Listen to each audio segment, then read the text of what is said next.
अगं ऐकलंस का? काय म्हणताय? मी काय म्हणतो, तू आपला कॉर्न क्रिस्पीचा व्हिडिओ आहे ना, तो बघतोय. तोंडाला पाणी सुटलंय. आज जरा बनवते का प्लीज? आज सुट्टी पण आहे. प्लीज प्लीज कर ना. ठीक आहे, चालेल, करते. हा, हो, मच्छा येईल आज. क्रिस्पी करायची ना, एवढे मला दाणे काढून द्या ना. ठीक आहे.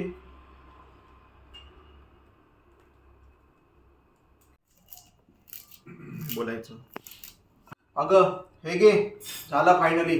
अरे वा, किती छान.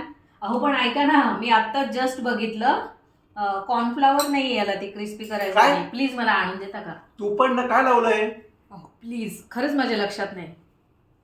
ठीक आहे, आलोच, घेऊन येतो पटकन. ऐकलं का? हो, आता काय झालं? बोल. झालं? अरे वा, दे पटकन. अहो जरा एवढं तळून द्या ना प्लीज. काय? प्लीज प्लीज, कॉल आलाय मला, प्लीज. तू काय लावलं काय बहिणी? काय माहिती, सगळं मलाच करायला लावते. तुमची कॉर्न क्रिस्पी रेडी आहे. कसली रेडी? अर्ध्यापेक्षा जास्त कामं तर मीच केली. कामचुकार माणसाकडून काम कसं करून घ्यायचं मला चांगलं माहिती. तू पण ना. तू पण ना, काय तू पण ना. काय बोलायचं? याच्यापेक्षा बाहेर ना खाऊन आलो असतो ना, तेच पडलं असतं. जायचं होतं.